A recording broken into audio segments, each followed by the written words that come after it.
कुतुब तारिकीन सूफी सलामुल्लाह शाह अलमारूफ थरधणी बादशाह बिन सुल्तान अल आरिफीन हजरत सूफी शाह इनायतुल्लाह शहीद की पैदाइश 6 मुहर्रम अल हराम 1130 हिजरी बमुताबिक 9 दिसंबर 1717 मीरापुर झोक शरीफ में थी। संदस वालिद सूफी शाह इनायत शहीद की शहादत वक्त संदन उम्र 1.5 महीनो हुई।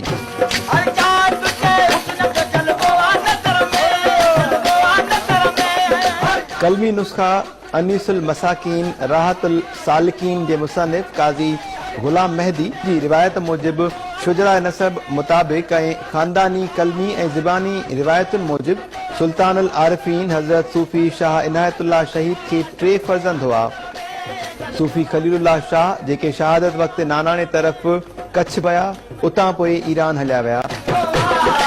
हजरत सूफी इज़्ज़तुल्लाह शाह अलमारूफ गुंदपीर शहादत बाद जंहिंखे मसनद नशीन कयो वियो ऐं टियों कुतुब तारिकीन सूफी हजरत सलामुल्लाह शाह अलमारूफ थरधणी बादशाह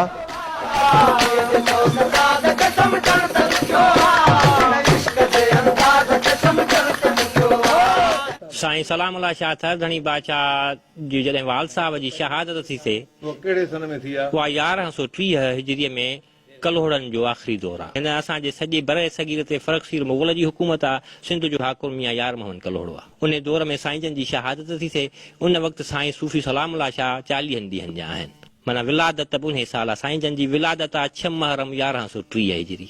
पोइ पाण जॾहिं माना शहादत जो वक़्तु क़रीब आयो आहे त साईं जन खे जेको आहे सो संदसि नानाणे तरफ़ गुजरात मोकिले छॾियो अथनि। जो साईं जन जी हिकिड़ी जेका शादी थियल हुई सूफी शाह इनायतुल्लाह शहीद जी सा गुजरात मां ठकुर ख़ानदान मां थियल हुई जंहिंमें साईं सूफी सलामुल्लाह शाह टोइल थिया हुआ। जॾहिं साहबनि शहीदनि जी शहादत थी त पाण मासूम हुआ, पोइ तॾहिं ई पाण ज़िक्र बि ॾेई छॾियो साईं थरधणी साईं खे ऐं जेको कुझु ॾसणो हो उन ॿार तण जे वक़्त में ॾसियऊं ऐं पाण उनजो जवाब बि ॾिनो। अहिड़े तरीक़े सां पाण मुतमइन थिया।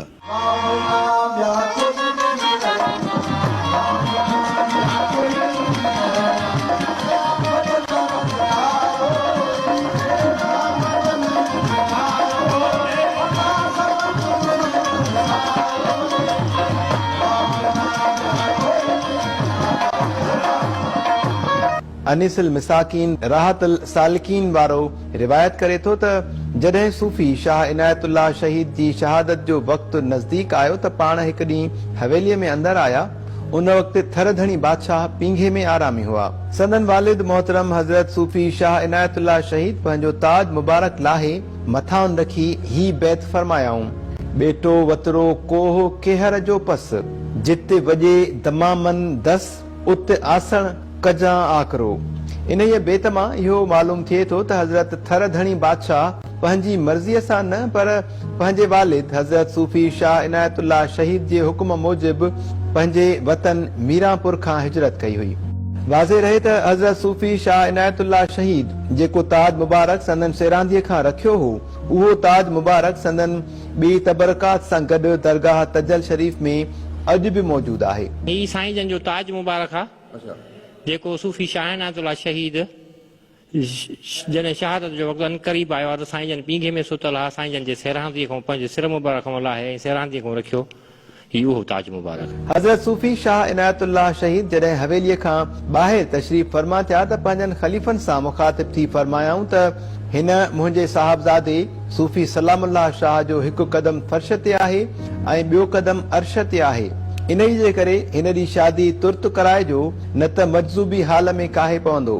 जॾहिं शहादत जो वक़्तु क़रीब आयो त सूफी सलामुल्लाह शाह खे नानाणनि तरफ़ रवानो कयाऊं जेके गुजरात में वेठल हुआ।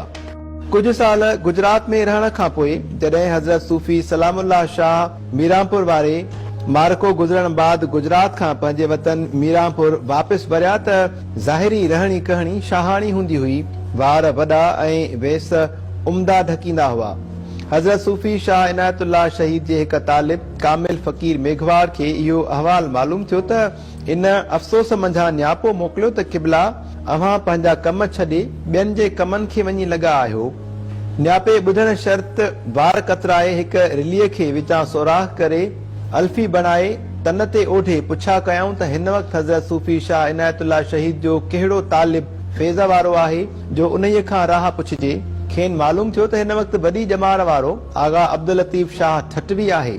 वाज़े हुजे त उहा रिली दरगाह तजल शरीफ़ में तबरुकात तौर अॼु बि मौजूद आहे। रली ॻिचीअ में विझी पाण उनखे अल्फीअ नमूने ढके ऐं पाण रवाना थिया आहिनि सफ़र ते। हीअ उहा गोदड़ी आहे जंहिंखे पाण पंहिंजे हथनि सां यानी ज़बून थी आहे त पंहिंजे हथनि सां टोपा बि ॾिना अथनि। हीअ ॾिसो टोपा आहिनि साईं जन जा। तक़रीबन पाण जॾहिं 7-8 सालनि जा थिया त वरी वापसि मोटिया आहिनि झोक मीरापुर। पोइ संदन रहण करण जेको हूंदो हो सो वॾो शाहाना हूंदो हो कि फ़क़ीरनि खे पाण ॿुधायूं त हिन मुंहिंजे नींगर जो हिकिड़ो पेर अर्श ते आहे त ॿियो फर्श ते आहे, हिन जी शादी तुर्त कराइजो जे न त मज़लूबी हाल में काहे पवंदो।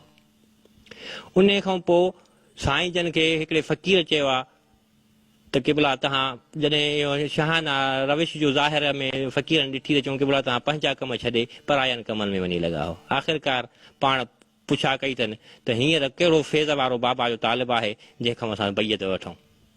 पोइ उन वक़्तु संदन ख़बर पई त जेको आहे सो आगा अब्दुल लतीफ़ शाह ठटवी हींअर वॾी उमिरि वारो बि आहे ऐं सूफ़ी शाहना जे ख़लीफ़नि में बचो बि उहो आहे। 15-16 सालनि जी उमिरि में साईं जे ई तालिब साईं मखदूम अब्दुल लतीफ़ ठटवीअ खां तलब वठी ऐं हिन किछ एरियण ते आया जीअं साईं जन फरमायो त हिते लुंडू सॾिबो आहे, लुंडू जे मुक़ाम ते पाण हुते चिलो कयो अथनि। चिले खां पोइ हिन भिट ते अची वेठा, वरी हिन भिट जे छेड़े ते जिथे असांजी ज़मीनूं बि हिते ख़तमु थी थिए भिट ॿावर जो दड़ो सॾिबो आहे। 12 साल पोइ ॿावर में मुजाहिदो कमायो अथनि। पोइ हिन भिट ते ई अची पाण वेठा हा। पाण सां हुतां गॾु कुझु पंवर फ़क़ीर रावल फ़क़ीर जलालाणी उहो गॾु आयो हन। इहो ई तय करे निकिता त जंहिं रस्ते सां मुंहिंजो वालिद साहिबु बीजापुर पहुतो मां बि उन रस्ते सां वञा। ऐं अवां ॾिठो हूंदो त तजल शरीफ़ खां कुझु अॻियां हिते साईं जो चिलो बि आहे साहिबनि शहीदनि जो। ऐं संदन मेन मक़सदु इहो हो त उन ई गस तां अचां, उन ई गस तां वञा जितां मुंहिंजो वालिद साहिबु आयो ऐं उते बीजापुर पहुतो, ज़िक्र वरितो, ॿियो टियों तालिब थिया हुते। मेन नज़रियो इहो हो। पर पोइ जॾहिं पाण हिते पहुता त उन रुहानियत जे उसूल सां या उहो हुकुम सम्झिजे थियो त तव्हां हाणे हिते जेको आहे सो पंहिंजो रखो मंज़िल। ऐं त इन नज़रिए सां जीअं पाण निकिता त पोइ हिते अची पाण तरसिया। पोइ सॼो कुझु फ़ुकरा गॾु हुई हितां जेका सन सां गॾु हली या जेके अॼु दरगाह जा मुज़ावर आहिनि उते उहे साणनि गॾु विया। पाण आगा अब्दुल लतीफ़ ठटवी सां वञी मिलिया ऐं उन खां ज़िक्र रब्बानी वठण जी ख़्वाहिश ॾेखारियाऊं, जंहिं ते आगा अब्दुल लतीफ़ शाह ठटवी अर्ज़ कयो त क़िबला साहबनि शहीदनि जो हुकुम हो त अवल अव्हां जी शादी कराइजे, बाद में ज़िक्र ऐं फ़िक्र, जंहिं ते पाण सफ़ा इनकार कयाऊं। आख़िरकार मजबूर थी आगा अब्दुल लतीफ़ शाह ठटवी रब जी राह ॾसी पाण हिक खुलासी जॻह में वेही हिक ई राति में सभई रस्ता तय करे मुकमल अहवाल आगा अब्दुल लतीफ़ खे अची ॾिनाऊं, जंहिं ते आगा साहब वॾी हैरत में पइजी वियो त मूं सारी जमार इबादतूं ऐं रियाज़तूं कयूं तॾहिं मस रस्ता मालूम थिया। साईं जिन त हिक ई राति में सभु रस्ता तय करे छॾिया। हज़रत थरधणी बादशाह अॻिते पुछण जी दरियाफ़्त कई। आगा साहब बाहूं ॿधी अर्ज़ कयो त क़िबला जंहिं शहनशाह अव्हां जी एतिरी रहबरी कई आहे अॻिते बि उहो ई कंदो। बंदे खे वधीक ॾसण जी ताक़त नाहे ऐं अॻिते ॾसण खां कासिर आहियां। तॾहिं पाण आगा साहब खां मोकिलाए वापसि मीरापुर शरीफ़ आया। पाण ठटो खां वापसि थी हवेलीअ जे दर ते बीही उत्तर तरफ़ ॾिसी फरमायाऊं त हेॾां बि न हलबो, वरी ओलह तरफ़ ॾिसी फरमायाऊं त हेॾां बि न, वरी ओभर तरफ़ निहारे फरमायाऊं त हेॾां हलबो, पोइ ओभर तरफ़ जो रुख रखियाऊं। पाण नकी हवेलीअ में अंदर विया, न कंहिं अज़ीज़ खां मोकिलायो ऐं न कंहिं फ़क़ीर सां ॻाल्हायाऊं, मगर फुकरा ॾिठो त पाण अॻ में बि 4 रोज़ लापता थी विया हुआ ऐं अॼु वापसि वरिया आहिनि। वजदानी कैफ़ियत तारी आहे, ख़बर नाहे त केॾां रुख कनि। पाण हींअर मस वापसि वरिया आहिनि। साहिबज़ादे खे तनहा छॾणु नामुनासिब आहे। रावल फ़क़ीर जलालाणी, गुलाम हुसैन फ़क़ीर पंवर ऐं 10 ॿिया फ़क़ीर पुठियां लॻा। रावल फ़क़ीर ॿियनि फ़क़ीरनि खे चयो त आउं साणनि हलां थो, अव्हां खाइण पीअण जो सामान ॿिनि उठनि ते खणी अचिजो, जिते पाण मंज़िल कयऊं उते रहबो, कुझु खाध खुराक साहिबजादे काण बि आणिजो। ॿिया फ़क़ीर इन जी सलाह मूजिब उन कम खे लॻी विया ऐं रावल फ़क़ीर संदन पुठियां लॻो वियो। पाण हलंदा विया, न खाधो न पाणी, मतलब खेनि काई तलब ई कान रही। पाण न वेठा न बीठा। पोयां आयल फ़क़ीर मानी खाइण लाइ तरसनि त पुठिते रहिजी वञनि, वरी पोइ अची साणनि मिलनि ऐं रावल फ़क़ीर खे उहे फ़क़ीर मानी ऐं पाणीअ जी मदद कंदा अचनि, बाक़ी पाण त उन जी ख़ुशबू बि न सुंघियाऊं। दरगाह मीरापुर झोक मां फ़क़ीरनि जेके ॿ उठ काया, उन्हनि मां हिक खे करहो ऐं ॿिए खे केची सॾियो वेंदो हो। कुछे काछोटी नांगन ॿधी नींहं जे, जहिड़ा आया जग में तहिड़ा वया मोटी, तंहिंजी चोटी पूरब थींदी पधरी। जे सर मेर जोत खां जीअं थी त लक जे चिले ते 12 साल वरी हिते रहिया। मिसाल आहे हिते जेको जो कमायो 12 सालनि खां पोइ कंहिं फ़क़ीर बादशाह खां पुछो त साईं तव्हांजी आख़िरी जाइ आहे रहण जी, मिसाल जी ॻाल्हि जा हिन खां अॻिते प्रोग्राम आहे हलण जो। माना पाण उन लक जे चिले खां वेही हिन भिट ॾे इशारो कयूं त भाउ साम्हूं जेका ॾेरा थर जी सामने भिट आहे, इन ते पंहिंजी आख़िरी में आराम गाह जा पंहिंजो आख़िरी वेहण हिते आहे। पोइ हितां उथी बचा हिन भिट ॾेरा थर भिट ते अची वेठा। मिसाल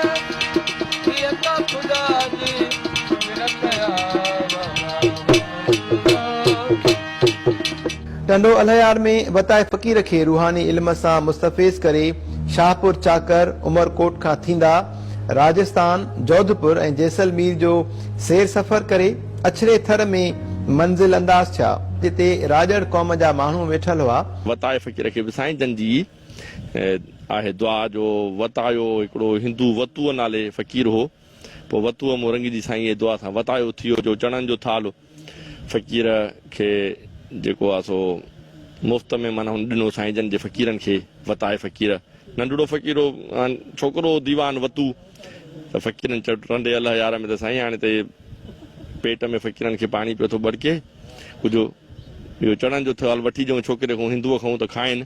साईं चयो त हिंदू फ़क़ीर चई हिनखे वाह वतू ॾे चणनि जो थाल, छा नालो थिए चइसि वतू चणनि जो थाल ॾे फ़क़ीरनि खे खाइनि। घणा ॼाए पैसा चइसि 5 रुपया ॾे, पर मुंहिंजो जेको आहे सो हिन में रुपयो आहे 4 रुपया सेठ खे ॾींदो आहे। साईं पुछंदे हुयुमि छा कमाईंदो? 4 रुपया सेठ खे ॾींदो आहे, रुपयो जेको आहे सो मूंखे ॾींदो आहे सेठ, ऐं इन मां मुंहिंजो गुज़र थींदो आहे। पोइ साईं जन चएसि त हीअ वठि 10 रुपया, 5 रुपया सेठ खे ॾे, 5 रुपया तूं सुभाणे पाण इहो थाल खणी अचो, पोइ तूं सेठ जी मोहताज जेको आहे सो निकिरी वेंदे, तूं संदो रोज़गार कर। पोइ पाण जेको आहे सो इहो जवाबु ॾिनई त वताए फ़क़ीर साईं जन खे जवाबु ॾिनो त साईं सेठ जी मोहताजी मूंखे अॼु बि कान्हे, मोहताजी मूंखे पंहिंजे अलाह जी आहे। 5 रुपया मूं वटि घर पिया आहिनि, साईं जन कनि मूंखे दुआ। पोइ साईं जन भाकुर पातोसि, उन भाकुर में रंगिजी वतूअ मां वतायो फ़क़ीर थी वियो। कलमी रिवायतुनि में अचे थो त उते जे आसपास जे माण्हुनि ख़िदमत में अर्ज़ु कयो त क़िबला असांखे पंहिंजी मुरीदीअ में शामिल कयो, जंहिं ते पाण फरमायूं त फ़क़ीर मुरीद करे हा त मीरापुर में ई घणा हुअसि, हिते मुरीद करण न आयो आहे। सदन रोज़े मुबारक सां लॻो ओभर तरफ़ जेको चोरस थल्हो आहे, उते हिकु फोग हूंदो हो।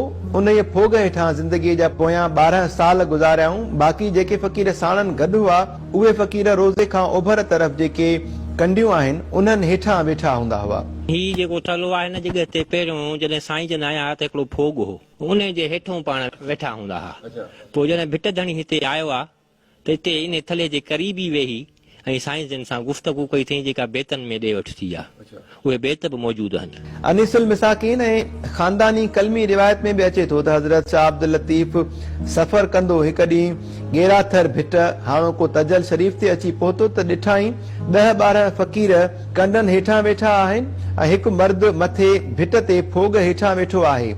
शाह साहब फ़क़ीरनि वटि अची सलाम वराए हमराह ॾांहुं इशारो करे पुछा कई त जेको भिट ते फोग हेठां मर्द वेठल आहे उहो केरु आहे? फ़क़ीरनि जवाबु ॾिनो त हज़रत सूफ़ी शाह इनायतुल्लाह शहीद जा नंढा फर्ज़ंद आहिनि, संदन इस्मे गिरामी सूफ़ी सलामुल्लाह शाह अथनि। इहो ॿुधी शाह साहब गुफ़्तगू करण जी ख़्वाहिश ज़ाहिर कई त आउं साहिबजादे सां कुझु ॻाल्हाईंदुसि। फ़क़ीरनि जवाबु ॾिनो त पाण कंहिंसां बि कोन ॻाल्हाईंदा आहिनि। जे ख़्याल पवंदो अथनि त इशारनि में रावल फ़क़ीर जलालानी सां गुफ़्तगू कंदा आहिनि, न त हमेशा ख़ामोश रहंदा आहिनि। शाह साहब फ़क़ीरनि जे मना करण बावजूद बि न मुड़ियो। अॻिते वधी ॾिठाई त साहबज़ादे जो सिर मुबारक मोननि गोॾनि ते आहे, सो शाह साहब इन ई हाल खे ॾिसी बेतन सां गुफ़्तगू कई। शाह साहब फरमायो त ॿुॾंदे ॿूड़नि खे था हातक हथ विझनि, एॾी लॼ लतीफ़ चए मणिया मंझि कखनि, तोड़े कंधीअ न कनि त बि साणी हूंदा सेर में। थरधणी बादशाह जवाब में फरमायो त ॿुॾे त बि ॿूड़नि खे हारी हथ मलाए, सुभाणे ईअं चवंदा मूं उकारी आहियां। बेट धणीअ बेत साहबनि शहीदनि लाइ इशारो ॾिनो आहे त से खटी खुंभ खणी विया, जन कयो लुडराणो लाल ऐं बर तहीं जे हाल वेठी गोढ़ा ॻारिया। पाण चऊं जे ककोरी काक वहे जे सोढा थी काहीन, नित मुक़ाबिल नीन था मारू मेरा कपिड़ा। अहिड़ा काफ़ी ॿिया बेत बि आहिनि जेके साईं सलाम अला साईं साईं जे विच ते थिया आहिनि। उन खां पोइ पाण बैयत क़बूली अथनि, बैयत क़बूले पोइ पाण हुकुम कयो अथनि त असां थरधणी आहियूं ऐं तव्हांखे असां भिट धणी था कयूं, तव्हां हिकिड़ी जॻह ते वञी वेही ऐं जोग कमायो। भेटाई साहब जेको हिते भिट ते अची वेठो, सा पंहिंजे मुर्शिद ई पर करे अची वेठो। छो थरधणी साईं जो जिते रहाइश पज़ीर हुई उहा भिट हुई। अॼु बि अमी ॾिसो था त दरगाह शरीफ़ उन भिट ते ठहियल आहे। अनिसुल मसाकीन वारो लिखे थो त गेराथर भिट हाणोको तजल शरीफ हज़रत थरधणी बादशाह पंहिंजे फुकरा समेत रहण लॻा त इहा ख़बर मियां नूर मोहम्मद कलोड़े खे पई जो असुल उन खानदान जा कटर दुश्मन हुआ। कलोड़े खे मालूम थियो त हज़रत सूफ़ी शाह इनायतुल्लाह शहीद जो फर्ज़ंद हज़रत सूफ़ी सलामुल्लाह शाह थरधणी बादशाह गेराथर भिट में रहे थो ऐं संदसि फैज़ हंधे माॻे पखिड़िजी चुको आहे। इन करे अॻियों हसद क़ाइम करे संदन शहीद करण जी रिथ रिथी। ज़ाहिर में त सूफ़ी खानदान खे दहलीअ जे बादशाह मोहम्मद शाह जो परवानो मिलियल हो, तंहिं करे कुझु बि न करे पए सघिया, मगर मियां नूर मोहम्मद कलोड़े ॻुझे नमूने रिथ रिथी हिक माण्हूअ खे 3 ज़हरे कातिल जूं दबलियूं ॾेई रवानो कयो। इहो कलोड़नि जो माण्हू जॾहिं हज़रत थरधणी बादशाह जे हुज़ूर में आयो त ज़ाहिरी रस्म मूजिब अची पेरे पियो त पाण मुराक़बे में हुआ जो संदन सारो वक़्तु इस्तग़राक़ी में गुज़रंदो हो। पाण सिर मुबारक मथे खणी फरमायूं त बजा महिरबान, कलोड़े जेका सुखड़ी फ़क़ीर लाइ तोखे सुपुर्द कई आहे सा असांजे हवाले कर। इन लफ़्ज़नि ते कलोड़नि जे एलचे खे हैरत वठी वई ऐं मथसि दहशत तारी थी। इन्हनि लफ़्ज़नि जो अहिड़ो मथसि असर थियो जो हिकदम 3 दबलियूं कढी पेशे ख़िदमत कयाई। पाण पाणी मानी चई ज़हर वारी दबली उन जा फक हणी 8 पहर आरामी थी पिया। 8 पहरनि गुज़रण बाद एतिरो सो फरमायूं त अॼु सालनि खां पोइ निंड आई आहे, इन्हनि ज़हरनि जो मथनि को बि असर न थियो। अहिड़ी हालत ॾिसी उहो कलोड़नि जो एलची बेहद शर्मसार थियो ऐं मोटी वञी सारी हक़ीक़त कलोड़े अॻियां कई, जंहिं करे उहो बि पंहिंजे कयल कम खां पिशेमान थियो। जॾहिं संदन विसाल जो वक़्तु अनकरीब आयो त पंहिंजे मुरीदनि खे फरमायूं त फ़क़ीर हाणे लॾ पलाण जी पियो करे, तव्हां असांखे हिन फोग खां 4-5 कदम ओलह तरफ़ दफ़न करण बाद मुंहिंजे वॾे भाउ हज़रत साहब करीम सूफ़ी इज़तुल्लाह शाह खे इतला ॾिजो। इन फरमान ॿुधण शर्त फ़क़ीरनि में रोज राड़ो शुरू थी वियो। आख़िर पाण 25 ज़ुल्हज 1183 सने हिजरी मूजिब 22 अप्रैल 1770 बरोज़ आचर 53 साल जे जमार में हिन दुनिया फानी मां विसाल कयाऊं। बाद में जसद मुबारक दरगाह झोक खणाए विया। हज़रत सूफ़ी शाह इनायत शहीद जे रोज़े में तदफीन कयाऊं। जॾहिं ज़ाहिरी हिन जहान में पाण रहलत कयूं त पोइ चयूं त भई हाणे जनाज़ो खणी हलूं दरगाह जोक शरीफ़। त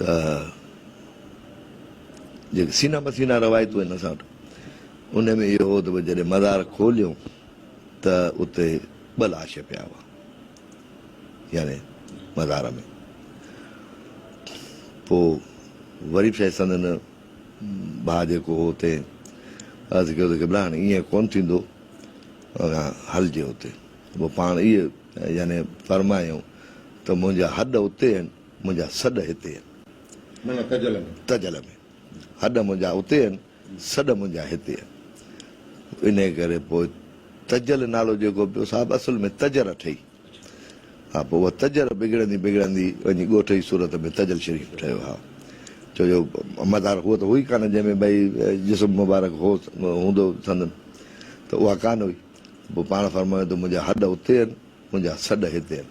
पोइ इहा तजर मीरनि जे वक़्त में पाण ठारायूं। असांजा वॾा हिते साईं सां गॾिजी आया, हा उतां हा असांजा वॾा माना हिते असां माना यको हिते ई आहियूं हिते माना असां जावा हिते आहियूं असांजा वॾा साईं हा सॼो हिते ई आहे हा सभु पवरऊं भाउ साईं जंहिंजो असुल नालो सूफ़ी सलामुल्लाह आहे पर थर जे हवाले सां जेको थर में रहिया ऐं उन जे हवाले सां थर जो धणी सॼो हुयो हिते असांजा नारे खां छा पर पूरी सिंध खां पूरे पाकिस्तान खां हिते कई मुज़ावर ईंदा आहिनि कई उमेदूं खणी ईंदा आहिनि जॾहिं मीर सोहराब ख़ान रियासत ख़ैरपुर मीर जो हुकुम थियो तंहिं संदसि उन जे थले ते रोज़ो मुबारक तजर नमूने जोड़ायो वियो ॻोठ खे बि तजर जे नाले सां सॾियो वेंदो हो कुझु अरसे खां पोइ तजर मां फिरी तजल शरीफ़ नालो पियो मीर सोहराब ख़ान सूफ़ी शाह इनायत शहीद जे सौट जे पुटु सूफ़ी मोहम्मद शाकिर खे झोक खां हिजरत कराए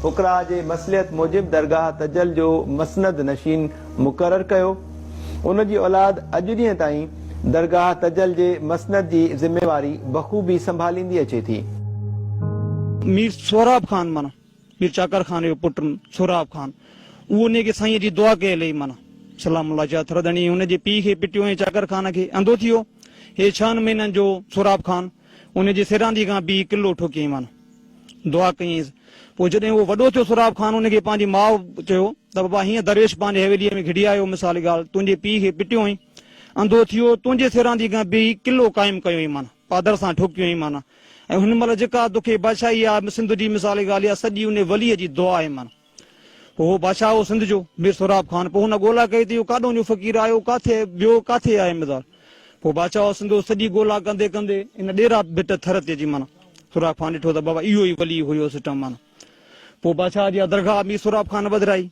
हे मस्जिद असां वटि उहा मीर सोहराब ख़ान ठाराई तजर आहे जंहिंमां तजर मां तजल शरीफ़ सॼे थो उहा तजर सोहराब ख़ान ठाराई हे बाग जेके वॾियूं लिमूं बीठियूं आहिनि जेको वॾियूं लिमूं बीठियूं आहिनि इहो बाग हे खूह थो हिते साम्हूं मिसाल इहो खूब खणायो सोहराब ख़ान मां दरगाह ठाराई मस्जिद तजर बि बाग सॼो सोहराब ख़ान रखायो मिसाल उन खां पोइ वरी हलंदे हलंदे साईं जे जेका औलाद मां जामीदार रिश्तेदारनि जी ॻोल्हा कई त भाउ काथे आहिनि मिसाल इहा पोइ हलंदे हलंदे ख़बर पियसि त भाई शाह इनायत शहीद जो पुटु आहे जुग शरीफ़ वारे जो हिननि जा रिश्तेदार जेके आहिनि उते आहिनि माना पोइ उन खां पोइ वरी दरगाहूं बरगाहूं ठाराए हर शइ क्लियर करे सोहराब ख़ान पोइ असांजे वॾे खे वठी आयो मोहम्मद शाकिर खे माना हिते पोइ दरगाह असांजी आबाद कई मिसाल उन खां पोइ सिस्टम तजर मां तजर शरीफ़ सोहराब ख़ान जी मां ठारायल अॼु शहर मौजूदु लॻो पियो आहे हिन एरिया खे जेको आहे न सो गेरा थर भिट सॼो वेंदो हो तजल बि पोइ जी शइ आहे तजल साईं मोहम्मद शाकिर जे ज़माने में मीर सोहराब ख़ान जो वरी साईं सूफ़ी सलामुल्लाह शाह खां पोइ 1190 में सूफ़ी मोहम्मद शाकिर खे हिते वठी आयो आहे मसनद ते विहारण लाइ जोग शरीफ़ खां त उन दौर में तजल जो नालो हिन इलाइक़े ते तजल नालो पियो आहे अॻु में सूफ़ी सलामुल्लाह शाह साईं जे ज़माने में हिनखे गेरा थर भिट सॼो वेंदो हो हिते मुकमल थर हूंदो हिकिड़ो उभरंदे त हिकिड़ी रवायत आहे पीर बशकुगाह हो जेको हिन मौजूदु पीर बशकुगाह पीर साहिब जे ख़लीफ़ा उन जो ॾाढो मुंहिंजो वाल साहिब सूफ़ी सदरुद्दीन रवायत कंदो हो त उन खां मूं पुछियो त उन ॿुधायो त असां साईं जन उभरंदे आया आहिनि उते पुछा अची कई अथनि त हिते को पाणी मिलंदो त उन उतां जे माण्हुनि ॿुधायो आहे त हा की भला हिते हेठां खूह आहे जंहिंमें माल पाणी पीअंदो आहे पाण चऊं फ़क़ीर खे उन जॻह ते वञण जो हुकुम आहे जिते पाणी बि न हुजे पोइ पाण उतां रवाना थी सिधा हिन थर ते पहुता हिन हीअ उहा जॻह हुई जिते गेरो बुंज मरी वञे हिन जॻह ते पाणीअ जी उमेद कान हूंदी दरगाह तजल शरीफ़ में 25, 26, 27 ज़ुल्हज ते दरगाह झोक जे सजादा नशीन जी सरपरस्तीअ में 3 ॾींहनि जो उर्स मुबारक वॾी धाम धूम सां मल्हायो वेंदो आहे